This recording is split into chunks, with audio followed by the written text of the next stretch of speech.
This is Leicester Till I Die TV. Watch and subscribe on YouTube and listen on your podcast platform. Hi everybody, Jerry Taggart here. Now be sure to watch Chris and Leicester Till I Die TV by subscribing on YouTube and following them on social media for all the latest Leicester City news and information. Come on you foxes! Strap yourself in because we're set up, switched on and ready to go.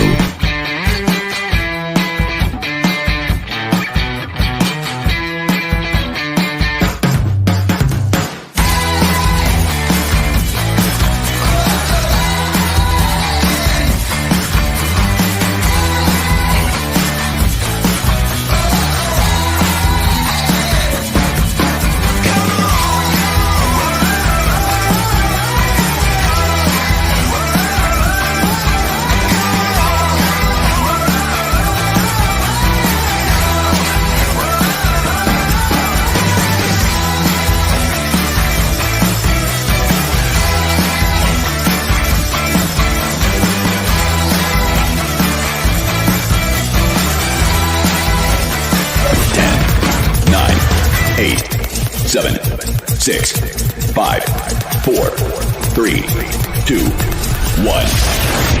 And it's live. Good evening, fellow Fox fans. How the devil are we? Nervous yet? It's not long till the big game. I'm getting really excited. I've got my flags, I've got everything. Yeah, I don't mean Man United. I mean Chelsea in the FA Cup. It's 5 days till we play them on Saturday.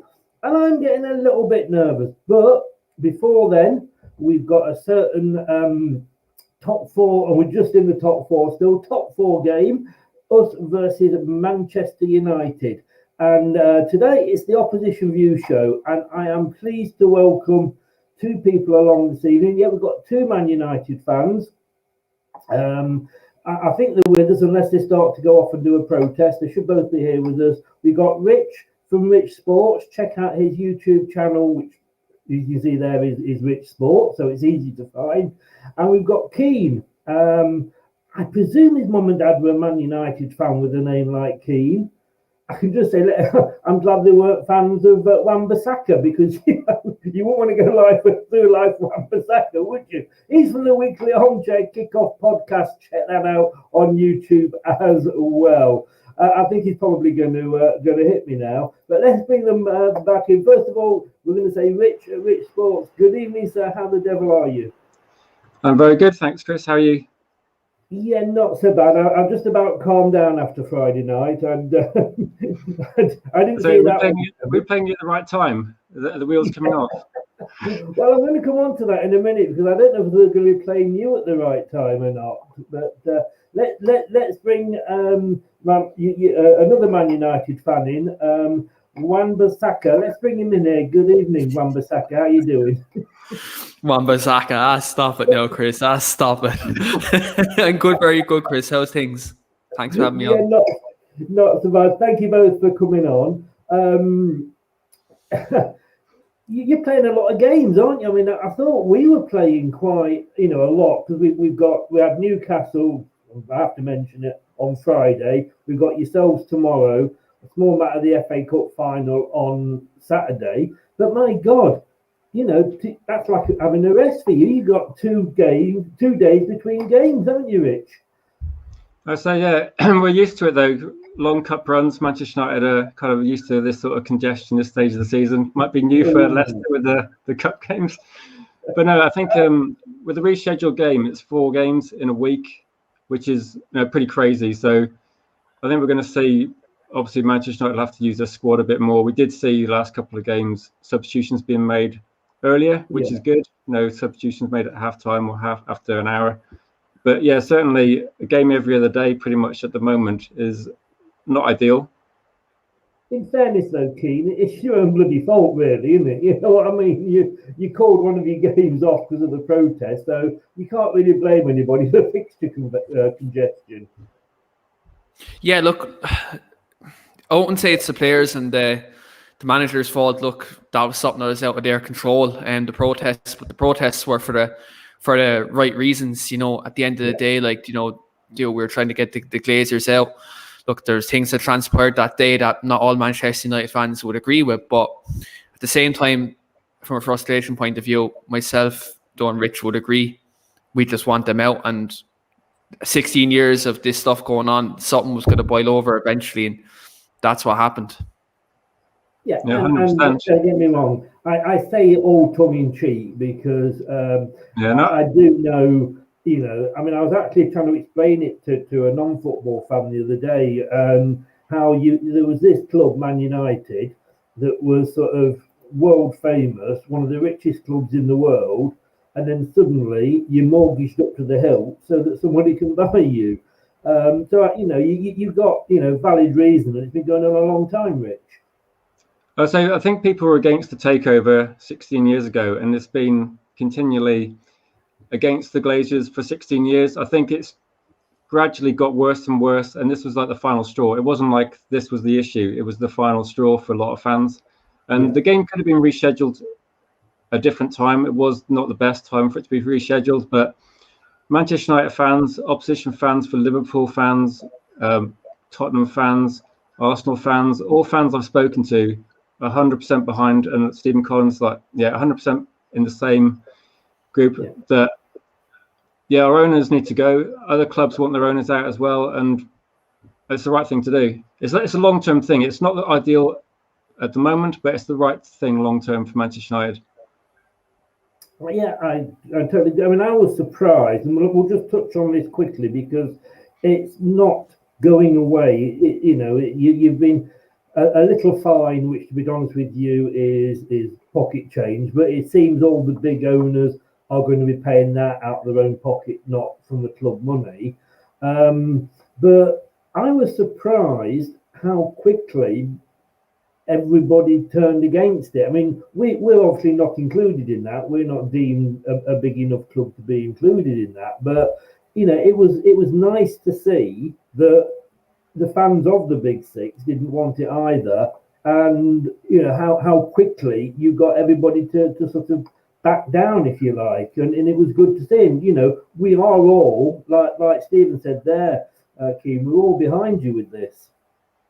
Yeah, look, it was good to see kind of all fans of Big Six teams all come together and really push the Super League kind of out of the way very quickly, and again to see kind of all the rival fans, all rival pundits, apart from Graham Souness, all putting their differences aside and pushing forward for a common cause. But again, I think that this comes down to greedy owners.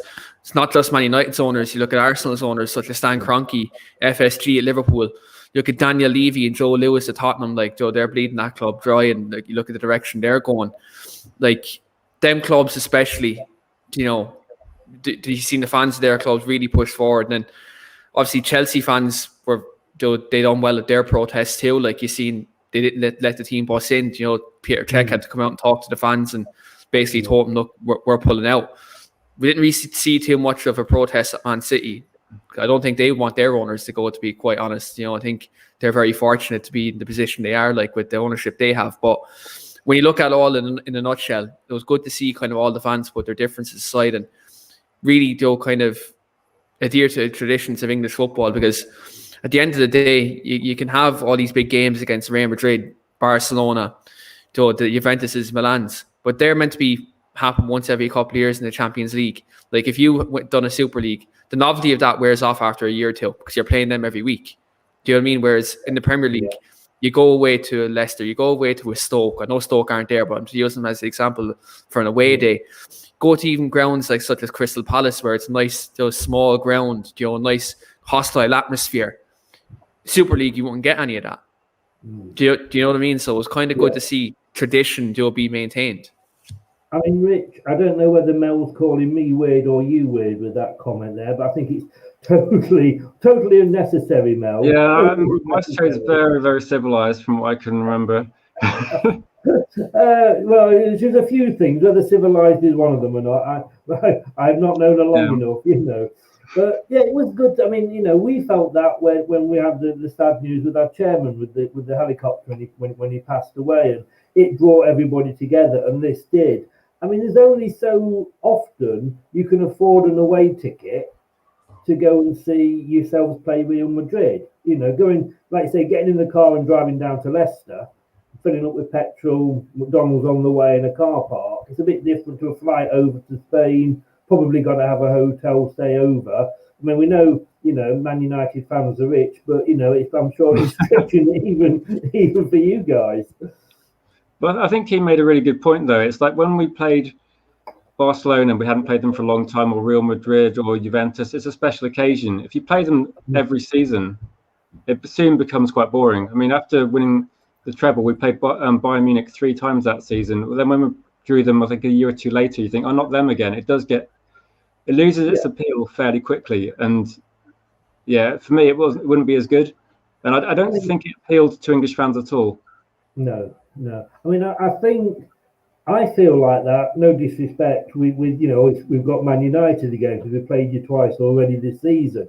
Southampton, and Brighton, but that's not every season. But I'm going to ask you, Keane. I don't know. I mean, I don't know. You're not based in Manchester. I'm guessing from your accent.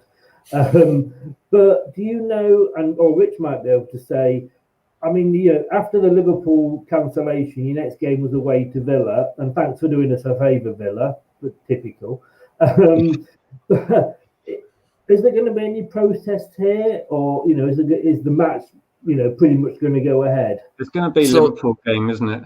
Yeah, so it's planned 6:00 Thursday. Look, I think the reason why is the Liverpool game will have the most eyes. Let's not get that. Let's get that straight. That's the biggest game in English football. And again, that's a worldwide fixture. Like that game nearly gets as much views as what the Super Bowl does, or even goes past that. Like, do you know what I mean? So it's to send a message. It gets worldwide coverage, and I think that's why they went for the Liverpool game to start with. Yeah, the ESPN, American news networks reporting it. It's just there's so many fans from Manchester United and Liverpool worldwide. They're the 2 biggest clubs by a distance. It's got a worldwide fan base. So no disrespect to Leicester or Villa, but it's going to be the Manchester United Liverpool game because you'll have the most impact. No, I understand that totally. But I was going to say, if you did want to protest, go ahead, because we could do without the match this week. Yeah, I think we need to get these games out of the way. Yeah, we've got a big game coming up at the weekend, so feel free to protest and have the match called off. We touched at the beginning, guys, and either of you for this one really, but and I want to read a tweet out from Ray, who is a Man City fan, but it says, it's not actually, it's not bad, but would Manchester United fans be happy to play a weakened team against Leicester and lose if they beat Liverpool on Thursday and prevent Liverpool from qualifying for the Champions League? Do you know what I'm going to say, Chris? I'll let Keane think about this because I've spoken to some fans and I said, obviously we played Villa. I think beating Villa pretty much secured top 4. For me, we're going to have to rotate players. I would rather play weak against Liverpool's the biggest game. First team, strongest team against Liverpool. No disrespect to Leicester, strongest team against Liverpool. And I think this game against Leicester will be where some of the players like Luke Shaw will be replaced with Tellez maybe, and maybe Pogba's rested. It'll be, for me, not a weak team, hopefully, but not full strength, put it that way.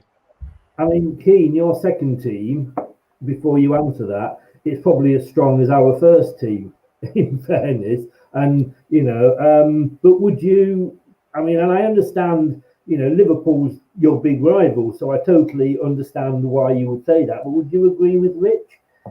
Yeah, look, first and foremost, I'm not going to say we should throw the game because, look, at the end of the day, like, no one should throw a game of football. That's just dishonesty and that's match fixing and that's wrong.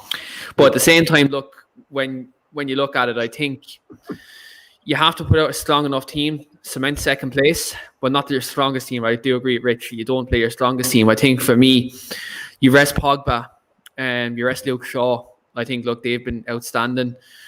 Bruno will play, I think, regardless, just simply because he refuses to get a rest. be fair, he wants to play every single game. So, and look, he's on 27 goals and 14 assists this season, or 15 assists. If he wants to play, leave him play until he break 30 this season in all competitions. For a midfielder, that'd be insane output. But I think this game is, I suppose, is room to give Mason Greenwood a start again. I think Donny van de Beek needs minutes. So look, if you're resting Pogba, play Van de Beek. Even maybe, I was about to say playing the Man Utd, but after seeing what happened in the FA Cup game, I do not want to see him play against that Leicester midfield. It's too mobile for him. But like, I think, start Telles. Look, I think Maguire won't play. He's injured, so Eric Boy's probably going to get a game. We just have a strong defence, though. I think that David De Gea or Henderson, with maybe Tuanzebe and Lindelof. You could have Williams in there or Wan-Bissaka. I think they're both. Do you reckon they maybe go buy in Tuanzebe, because Lindelof with the back injury now? Will Ollie want to risk kind of playing your other first choice centre back, considering what happened with Maguire? I always read reports about Lindelof being injured and think he's out, and he's always playing. I don't know. I'd be happy to see him rested and have by Tuanzebe, because, like I said, it's about the whole season, and we want to kind of save players. Greenwood, I think, can play both games. Dan James could play. And maybe wouldn't play Cavani. I think Bruno plays every game anyway. But it's one of those games where it's not going to be weak, is it? But Luke Shaw, or respect Diallo maybe. Player, but Jallo. There's definitely some options, and it won't be a weak team, Chris. Don't worry. Well, the funny it won't be as strong as what the first team is. But I mean, I'm looking at that, and I'm thinking your stronger team will be Liverpool more than Leicester. Because I mean, when we look at the table here, I mean, you're 6 points ahead of Chelsea with a game in hand, and there's literally Chelsea who've got 3 games left. So it's getting close, isn't it, to wrapping it up? I'd say, Chris, with the FA top 4 guaranteed. It's whether you want Liverpool or Leicester to join you. I think we know which one that is. No pressure there at all. But Chris, do you think Leicester might do the same thing? Because obviously the FA Cup final's got to be the biggest game for you this week. The problem we've got, and it's quite interesting because you've got Maguire out, but we've got Evans out. He's almost certainly he won't play because he will be rested. I think he was training on his own today, so I think he will be given that bit extra time, so he is in the cup final. Fingers crossed.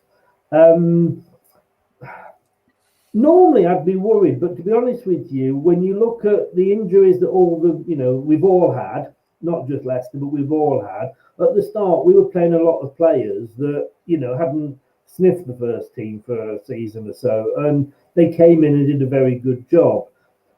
I don't know if he dare risk a weakened team as such, because we've now dropped to 4th. Everton did us a favour with West Ham, and West Ham are bleating that you shouldn't be playing all these games so close because you're playing 2 of their rivals in us and Liverpool. So David Moyes isn't happy at all. Poor bugger. But I think if he was to play a weakened team and we were to lose Man United, I think there would be absolute uproar, because obviously last season we dropped out at the last minute against you guys on the last day of the season, and I think we've been the only team that's been in the top 4 all season, and to drop out of it again right at the end, and as important as the FA Cup is, he wants that top 4, and I want that top 4 as well, so I don't think he will. And we've had a little bit of an extra break because we played on Friday. You played, was it Saturday or Sunday when you played? Sunday afternoon. Sunday. Yes, we've had hardly any break. Yeah, exactly. So in a way, it kind of favours us. Do you know what I mean? But the easiest game of the 3 we've got left, because we've got you, Chelsea, is the Spurs game, which is the last one at the end of the season. We know, to be totally honest with you, if it comes to league games, you're going to win it, aren't you? Yeah, like the league's your bread and butter, I think with Leicester at the moment, it's a tough one, because I think it's a bit of a catch-22, isn't it? Like, obviously the FA Cup is silverware, at the end of the day, and it's a trophy. But really, like when you look at the season as a whole, 38 game season, top 4 has to be the priority. Like, you know, I think Champions League football to it. Like, to look at the signings you're going making, Ivan Toney and Samari, like they're bringing in top talent. Like, again, you can also bring in a couple of other players. Like if you play in the Europa League, that could, like if you're playing the Europa League over a course of a season, like we've seen, not so much with us, but with Spurs this year and Arsenal, it kind of messes up your chances long term to finish in the top 4. You know, so I think you may see. I think Leicester, they might prioritise top 4. I don't know what the feeling is there, but it's kind of a catch-22 situation because of the fixture congestion. We get asked a lot as presenters on here is, what would we sooner have, FA Cup or top 4? Now, I think as things stand at the moment, you could go down as far as 8th and still qualify for Europe in one form or another, whether it's Champions League, Europa League, or this new Europa Conference.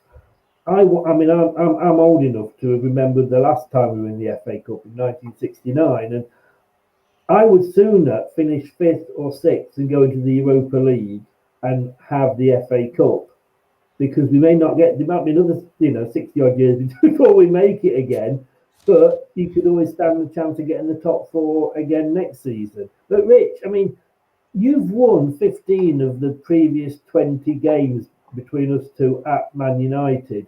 Do you look at, I don't know if you saw the Newcastle game on Friday. I saw some highlights for. Yeah, you could probably hear me crying from there. I was actually very surprised by that result. You were surprised. Think of us. I mean, the only people that predicted a 4-2 win were Newcastle fans, and they were predicting that it'd be Leicester 4, Newcastle 2. We can. I don't think anybody saw that coming after the season Newcastle have had, but they seem to have actually found a little bit of form recently. Yeah, they have, but there's no. I wasn't expecting that. What the hell? But having seen that, the highlights, and we're at 4 in. Does that give you? Do you look now at the Leicester game tomorrow night and think, it could be an easy 3 points for us here? I wouldn't say easy, but it does look like Leicester having quite a wobble. That I've seen it with like West Ham have done you a favour. They've lost 3 of the last 5 of them. They've really kind of dropped off a bit, and I did think that would come. I thought it would happen early in the season, but to answer the question before, I think Leicester fans would probably want the FA Cup, wouldn't they? Because it's like a trophy they haven't got. Like you're saying, that I know top 4 is like. In terms of like for Manchester United, top 4 is essential because of the top talent they want. Manchester United want to be trying to win the Champions League. They want to win the league.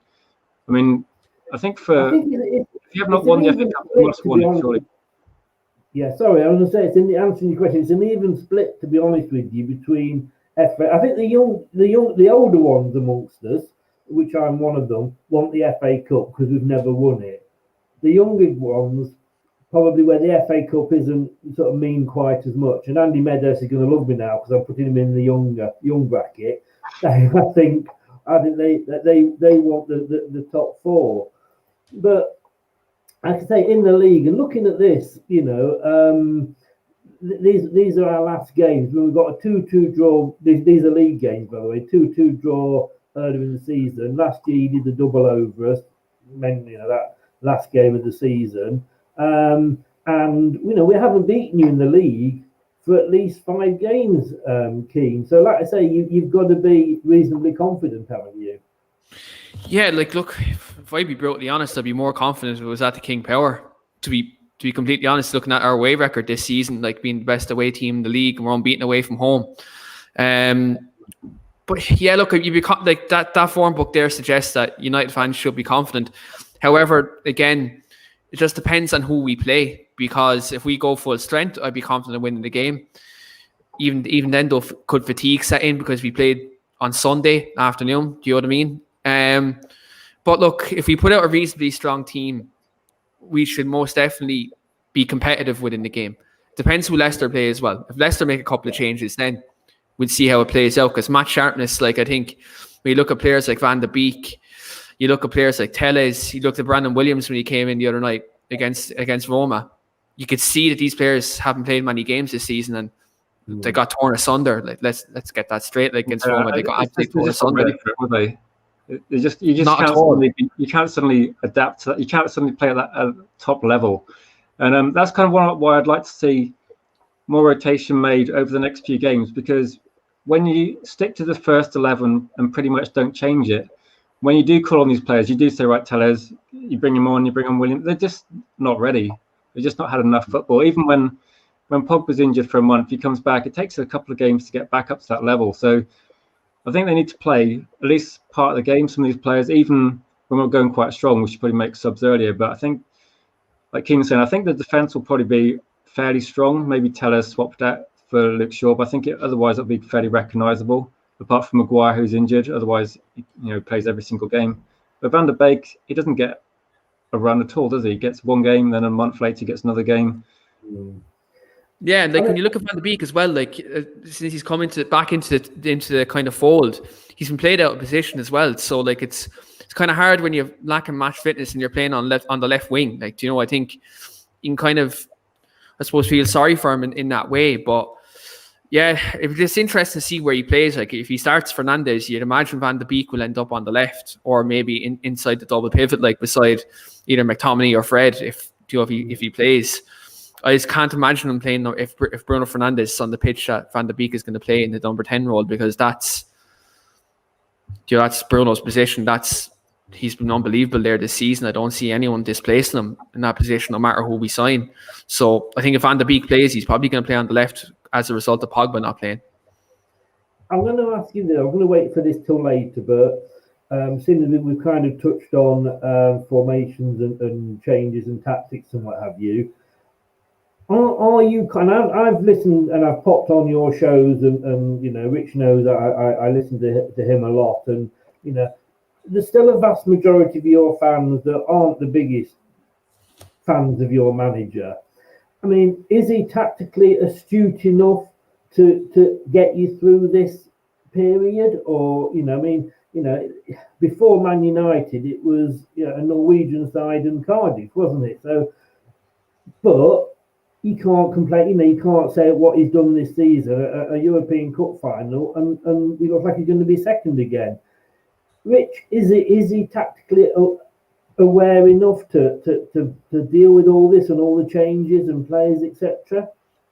I would say, Chris, there's been so much written about Solskjaer over the season in terms of his decision making, his tactics. I mean, if you look at the squad, we quite often play Fred and McTominay because we don't have someone that's good enough to do that single. We don't have Matic from 6-7 years ago, do we? We don't. So I think Solskjaer is doing pretty well with some of the resources he's got. We don't have, say, Ndidi. We could do with him or someone like him. So it's a bit unfair to say that in terms of last season, Manchester United finished third. The transfer window was shambolic, to say the least, compared with a team like Chelsea, and we're going to finish above Chelsea by the looks of it. And I think he's done pretty well with the resources. Like as Keane said, unbeaten away from home all season. That's a phenomenal record. And there's been a few dodgy results, but then most teams have had some dodgy results over the season. We're not the only ones. We have looked better recently. I would say, from a personal point of view, some of the performances recently, in terms of if we concede a goal, sometimes it's a stupid individual error, which you can't really blame the coaching for that. But the way the team spirit looks amazing with Solskjaer in charge, I would say that. And the Manchester United have equalled the record, I think, for wins after being in a losing position. So there's a lot of positives. I would like to see a decent transfer window with some key positions filled with quality players, because I think we're playing some of the best attacking football I've seen for a while. And I'm not going to be one of these people that says you want the manager in or you back the manager. I'm supporting whoever's in charge of Manchester United and not really getting involved in the debate. I think he's done. Have we got the second best squad in the league? You could argue we haven't, and we're second in the league by a distance. I think he's done a good job. I mean, Keane, it's funny that you mentioned, because we actually play better away from home than we have done at the King Power. So if you're rubbish at Old Trafford, fingers crossed for us. It gives me not that I'm grasping at straws here or anything, you understand, but at the end of this season,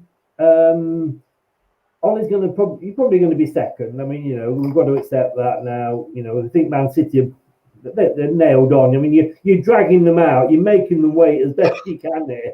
But Man City are going to go and win it. You're almost certainly going to be second, and you're possibly going to win the Europa League. And I remember a certain other manager that did that for you and ended up getting the sack. Is that going to be enough to keep Ollie in a job, or are the owners at the moment, with everything that's gone on, going to be too scared to make a change? Well, I think, look, with Mourinho, when he won the Europa League and the League Cup, he actually finished sixth that season. He finished second the following year. He finished sixth that season, and that football was just horrendous. Zlatan and Pogba dragged him to Europa League that season. Do you know what I mean? That they really did. Like, you look at Ollie, I think we're playing much better football under him this season. I think it's evident. When we go a goal down, I don't feel worried anymore. Under Mourinho or Van Gaal, if we went a goal down, I'd be like, that's it. We're beaten, because we wouldn't often come back. Whereas with this United team, if we go a goal or even 2 goals down, I'm like, this team has enough up front and like enough kind of attacking prowess to come back in games. Whereas under previous managers post Sir Alex, I don't have that confidence. I think he's after creating a togetherness within the United dressing room that we haven't seen since an Alex Ferguson team. Like the group players team United. Like, I think it's the most, I don't know if Rich will agree with me, but I think it's the most likeable United team we've had post Ferguson. I think we look at the characters. You said exactly what I'm thinking in terms of like team spirit. If Manchester United were 1-0 down against Van Gaal, it was almost game over. And you just watch it and think, okay, this is it, we've lost 1-0. With this team, against Southampton, we're losing 2-0 at half time. I was still thinking we could win it. And we're finishing games, last 20 minutes, we're finishing them strong like we used to. So we may start slowly sometimes, but we finish the games looking very strong and on top most of the time. And like Keane said, it's the first time I've seen that since Alex Ferguson. And I think Mourinho's football, he did get carried by Pogba and Ibrahimovic, and we were looking woeful in a lot of games. You can't dispute the effect that Solskjaer had when he came in, because he went beaten for so long. The interesting thing is, tomorrow, maybe we should all start watching from like the 70th minute onwards, because... Should we give you a goal and start on 45 minutes? Yeah, well, the top 2 teams that scored in the last 15 minutes are Leicester and Man United. So, guys, get yourself a beer, feed up, get outside, have a fag, come in on the 75th minute, and it could be a 2-2. But like I say, just going back to sort of the form of you're better at home and we're better, you're better away and we're better away. So obviously we're happier that it's at your place. I mean, your form, you've not lost in 5. With us, we've got the West Ham debacle. We lost that. We have the Newcastle even bigger debacle. We've only got the draw against 10-man Southampton. Your form going into this, like I say, to me, I think and I hate to say this, and I would never do against my team, but this is for me going to be the most difficult of our last 3 games. Yeah, 100%. I think when you look at the 3 games you have Spurs, you have I think it's Chelsea. You have Chelsea in the league. Yeah, Chelsea twice, FA Cup and league. Yeah, it's a tough running, isn't it? Yeah, I think you look at Spurs, right? Look, I'll say this now. I have a couple of Spurs lads on my channel, and I said this in the group chat. I think Spurs is the easiest game for Leicester. So I think Spurs could be out the top 4 race by that final game, and that could be a dead rubber for them. So, look, I think for yourselves, if you can get something out of tomorrow and then beat Chelsea, I think that nearly get you to more or less cemented into the top 4. I think even the draw against Spurs on the final day, if you beat, let's say, Chelsea in the reverse fixture, draw against Spurs or even draw against United, could be enough. I think the Scousers, if we do them, that's them gone. Yeah, I think if we do you a big favour, if we beat Liverpool, that could be the difference, I think. Yeah, I mean, you owe us a favour, come on. We're going to try we'll try our best with that game, definitely. Hey, hold on a second. Did we give you 80 million for Harry Maguire? That's a massive favour, isn't it? That's a massive favour. And we didn't give you a receipt, so you can't. Hey, he's doing all right now, in fairness. We had the joke when he first went. It took him a while. He's doing very well, to be fair now. Yeah. I would say just defensively, before we got him, we were quite poor. He has made things a lot better. And the fact he's never injured, apart from now, is been a key thing. Was it 71 games he played in a row, something like that? Yeah. I think it is. I thought it was 9, to be honest with you. It might not be that many. But yeah. I mean, like I said, I think it's difficult for these players when you come to think that he's, £80 million, the most expensive defender in the world, going to a team like Man United, and as much we thought we've got better. Well, we think we've got better with Soyuncu now anyway, but it's difficult for people. But you wouldn't agree. I'm just going to play this only because I enjoy playing it. But you don't agree with this anymore. Then just see what you think of this. You probably remember this. I'll try clicking it.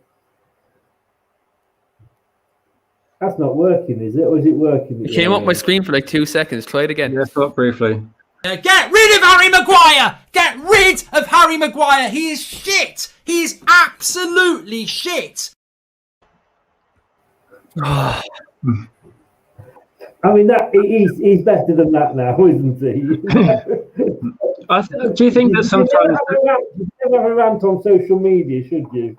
And Chris, do you think sometimes people just pick on one player and blame when the team's not playing great? That he has Fred and McTominay in front of him sometimes, and you see what they do sometimes. And then Maguire and Lindelof try and...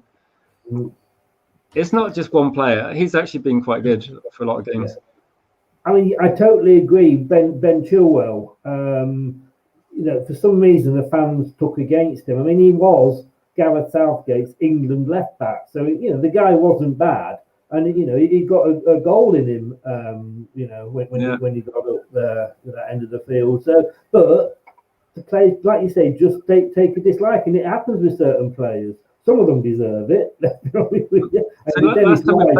Last time we played you, Fred gave you an assist, didn't he, after about 5 minutes?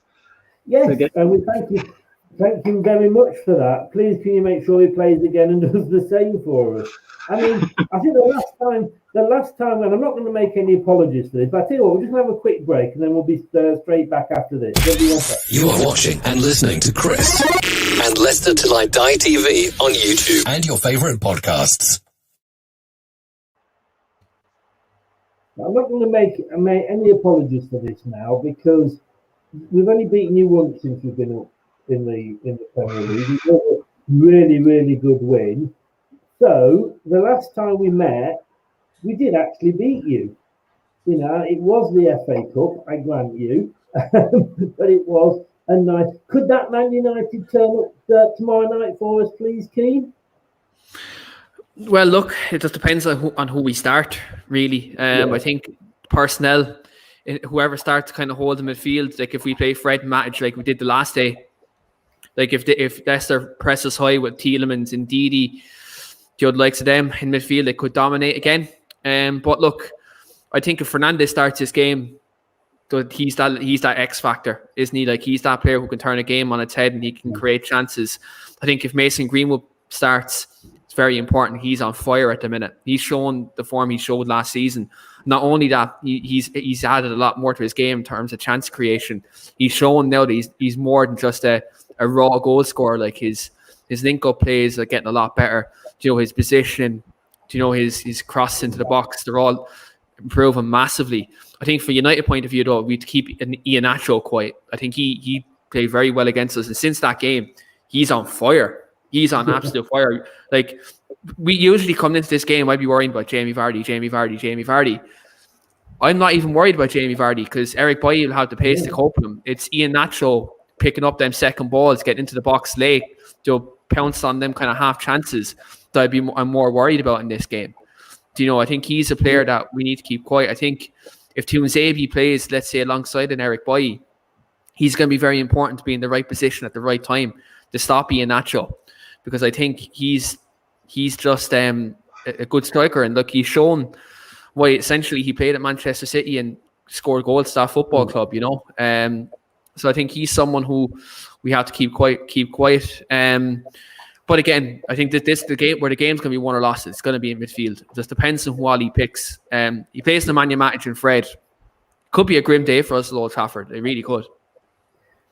Rich, and I've been told off by my own fans for winding you up there, but it's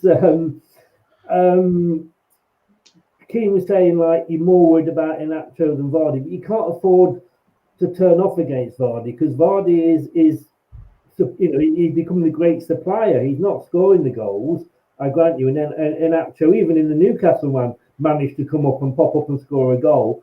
But Vardy's becoming the great provider. You can't just sort of, put all your eggs and just follow in actually. You still got to keep an eye out for Vardy, haven't you? Well, he's still doing a good job for you, isn't he? And so it wouldn't take any. I would say, like Keane made a good point. I think Leicester have got a very, very strong midfield. It's probably one of the better midfields we face over the season. I think last season we did catch us at a bad time because we had the San Siro a few days before, and we looked way off the pace. And if we play off the pace against Leicester, then you punished us. And we did kind of like make it hard for ourselves with that stupid goal after 5 minutes. But I'd be worried about Iheanacho and Vardy, and certainly if you have people like Tielemans and Ndidi playing well, it makes it tough for our midfield. But I think it's going to be interesting to see how Leicester play, because the last couple of games against 10-man Southampton, they struggled to score. And against Newcastle, obviously, I don't know what happened in that game. So obviously, I just saw highlights of that game. But I'm just wondering whether... It looked like we were playing in mud. I mean, whether it was the fact that, in fairness to Newcastle, and I'm not using this as an excuse because we've got this week, you've got this as well, but we had a lot of games all together, and Newcastle hadn't played for over a week, so we had that, and I think they wanted it more because they knew that if they got the points that they'd be safe. And Steve, they've had injury problems as well, haven't they? They've had players come back, and I would say the comment about Bruno is fair. I think Bruno sometimes tries to do too much. I think with Pogba back, it does make a difference. So it's not all on Bruno. But we say against Roma and against last couple of games we played, he is actually making better decisions in terms of like the crossing has been higher quality. I don't think Luke Shaw will play, but I think crossing into the box, Manchester United have looked way more fluid the last few games. We seem to be peaking at the right time of the season. I'm just wondering whether there is a bit of pressure on Leicester because of the last couple of results. And for Manchester United, I think it's kind of like almost like a pressure-free game because we're kind of almost there in terms of finishing second. We don't need to, like last season, we went into the last 4 or 5 games needing to win most of them to try and get into the top 4. This time, we kind of got the luxury of having the points on the board, and Leicester are kind of in the position we were in where you just need to get just that extra win, maybe 1 or 2 wins. So for us, a draw would be absolutely fine if we got a draw. But for Leicester, again, it's not ideal with Liverpool improving. I mean, what I love about going into your chat, Rich, especially, is watching all the Man United players discussing which Leicester players you're going to buy in the summer. Which, I mean, Keane, I mean, would you... Is there a lot of Leicester players that would get into the Man United team now, at the moment? I think Fofana, I think, gets in as centre back. I think he'd get in beside Harry Maguire. Current squad, indeed, he gets in defensive midfield as well. Going over a course of a season, on current form, I think Iheanacho probably would have a chance, but I think Rashford on the left-hand side, probably would fancy him a bit more. I think most importantly, I'd probably go Fofana, Ndidi. Do you know what? If he was fit, James Justin probably at right back as well. He's a very good player. I really like him. He's defensively good, and he's very good going forward as well. But other than that, when we've our fully fit squad, it's probably trimmed down to about 2 or 3 that would get into our lineup. I mean, this guy, I was going to mention this, and Stephen said it here. Cavani, he's just signed another year's extension, deciding to stay with you rather than sort of go home to his own country. At the start, people were questioning it, Rich, but it looks to have been a good bit of business for you. It seemed like a strange one, didn't it? Because he was available for so long and no one had picked him up. It made you think, okay, why is nobody signing this player? Because obviously his track record for country and club is fantastic. His ability has never been in question. And I was wondering whether there was injury issues we didn't know about. It seemed strange he was available for about 6 months. And I said when we signed him that it seemed a strange one, but it seemed quite low risk because you got this 1 year deal. You pay him a lot. Everyone's going to get paid quite a lot for Manchester United anyway. So you get this player that doesn't have a big transfer fee. If it doesn't work out at the end of the year, he's gone. It's not like a Sanchez deal where you've got to try and get rid of them if they're not very good. So I thought that it would be a really good role model for someone like Greenwood, who's very young, very, very, the potential of Greenwood is incredible. He looks fantastic, but he's still only a teenager. And Cavani, you see his movement. You see, it's just there's no one like I've watched that can move like Cavani, and it's a natural thing that Greenwood can adapt his game a bit. But I was looking at it in terms of thinking, we want a striker. We got Marshall, we had Rashford and Greenwood. Cavani was like a leader for the team in terms of attacking, and also someone that they can learn from. And if it didn't work out, it didn't work out. But the fact that it's worked out probably better than anybody thought, and he's going to sign for another year. We're seeing the last month, Cavani is different class, and defenders can't deal with him. And for us, it's really good to watch. And I think it's making our whole team, in terms of our attacking play, look so dynamic. It's the best. I think it's the best striker we've had since Van Persie, probably. Do us a favour and rest him, will you, tomorrow? I want to see him play in Villarreal and Liverpool. Leicester, I'll probably be okay if he got rested for that game. I'll take that. Keane, I've got to ask you this only because I've got an Arsenal fan in the chat now. Very, very quickly, any Arsenal players you'd have in your team at the moment? No. I was about to say no, but I thought about it for a second. Thomas Partey, I think I'll take him. Partey, that's it though. Like I think Saka, maybe Saka, but Greenwood he's a lot more talented. I think I take Saka in their squad. I most definitely take Saka in their squad. I think he's a very good player. He'd get a lot of game time at United. I think Partey would start defensive midfield for us. But you look at their squad, there's a lot of players there who aren't good enough to be playing for Arsenal. There's a lot, like for them being a big football club, they're carrying a lot of passengers at the moment. Do you know what I mean? They have to do a big overhaul if they want to be serious again. And they have an owner that is not going to put the funds into the football club to do that. Like they need a good £300 to £400 million to be a top 4 team again. Never mind a title winning team again, a top 4 winning team again. Like I think they're like us a few years ago, maybe. And it is a complete overhaul, and it's going to be difficult because you can have players on very big contracts to try and move on. It's going to take a few years. Yeah. I think Arsenal should do that milk advert. I don't know whether you guys remember it. The Accrington who. I think we could turn that round to Arsenal who. She's going to hate me, Melina. She's really going to hate me. Guys, you know that I always do score predictions when we have ex-players do it. And the problem with having the ex-players do it is that they're always quite honest and probably sometimes will go against the team. And it actually pains me. This actually does hurt me. It gets me there to actually put this up. But we always finish with a prediction. Steve Walsh has gone 3-1 Man United. Steve Linux has gone 3-0 Man United. Ian Marshall's gone 3-1 Man United. Can I just say, I'm flying the flag for the Foxes. Come on here, guys. Give us a subscribe. If only for the fact that I'm the only one that thinks we can do this tomorrow night. I think it'll be 2-1 to Leicester. I'm sorry, I can't predict against my team. Rich, first of all, give us a score prediction. So it's quite difficult because I've no idea what sort of team we're going to put out. I was going to think if we did rest players, so we ended up with quite a strange team, I'd probably go 1-1. I don't see us losing to Leicester. If we go quite strong, which I'm not expecting, I'd probably say 2-1. But I'm going to say probably a score draw based on. I'm assuming that it's going to be a strange-looking Manchester United team compared to what we've seen in recent weeks.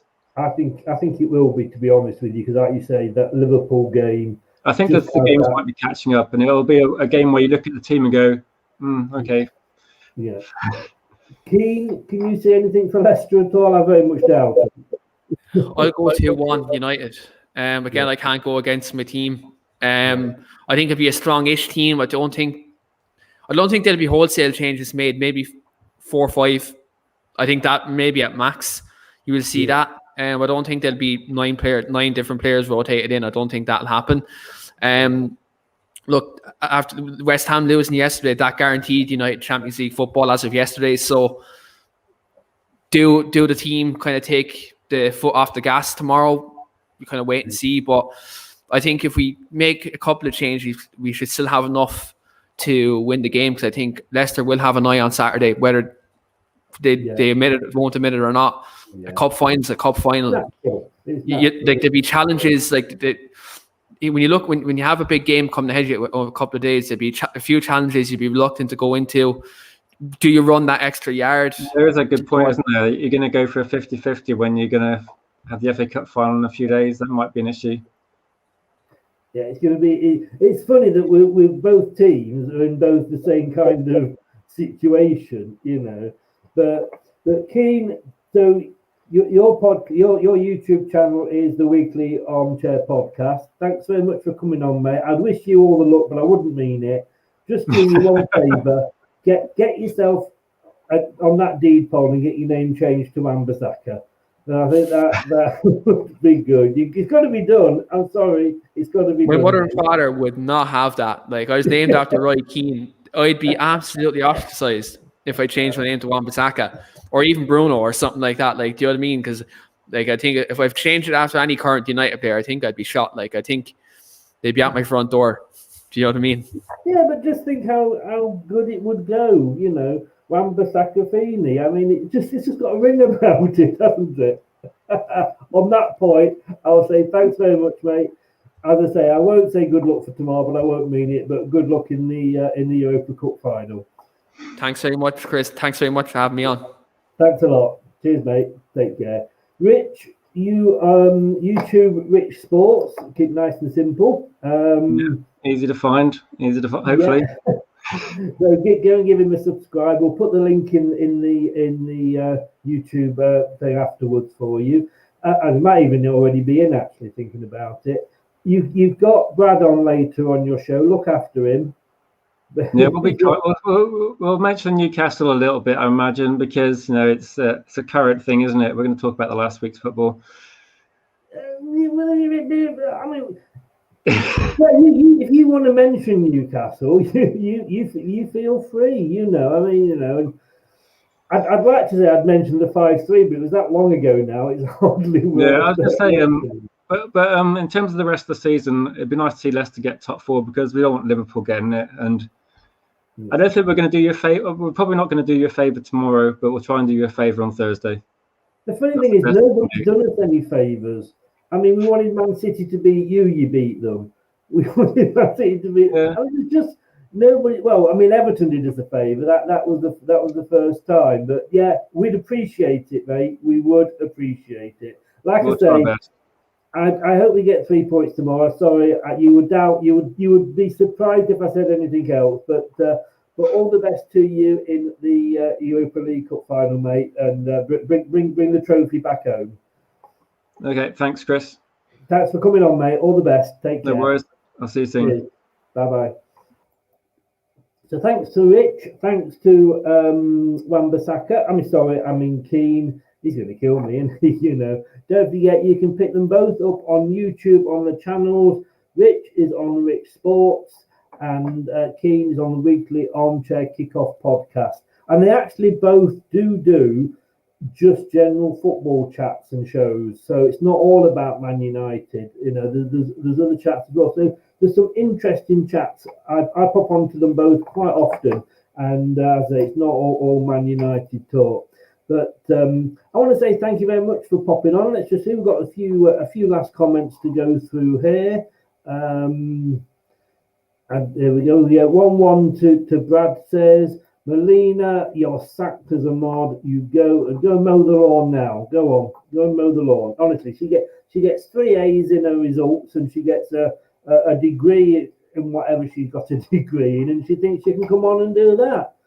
Oh, no. No. Here we go. Trouble.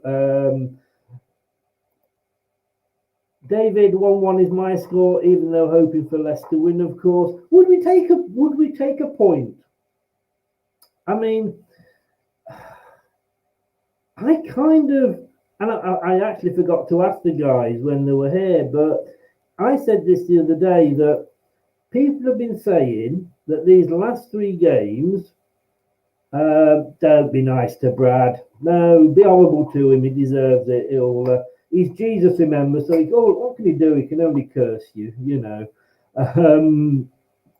We did give Leicester a point earlier in the season. Nice new hat. Thank you very much. Like the hat there. Thank you.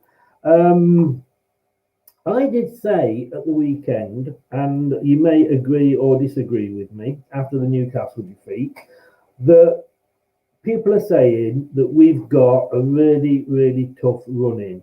And we know we have, because we've got, let's say, Man United tomorrow, Chelsea next Wednesday, I think it is, and then Spurs on the Sunday, and of course the FA Cup final. But we're tough for them. I mean, all right, you've got the Newcastle result. It happens. Ask Chelsea about West Brom. Ask Liverpool about Aston Villa. These games happen. Ask Spurs about Man United. So should we be saying, God, these are going to be really, really, really 3 tough games? Why? We are the only team that's been in that top 4 all season. We've got as much to worry them as they have got to worry about us. So, I honestly don't think it's going to be as bad as we think. Cup final, though, 5 days. Anybody excited yet? Whether you're excited or not, do me a favour. If you haven't subscribed yet, there's a little button there at the bottom. Just click on it and give us a subscribe. We would be extremely grateful, and I'd be able to go to bed tonight a very happy boy, which would make a change. Don't forget, it's tomorrow night, guys. It's 6 o'clock kickoff. The joy of television. we're gonna know what to do. Some of us next season, all the games that are on telly this season, next season it's going to be back to normal. It's on BT tomorrow night. Yeah. At least we know that the Sky Sports aren't going to be talking about Man United for 3/4 of the pre-show. It's on BBC Radio 5 Live. It's on LCFC Radio, and it's on BBC Radio Leicester.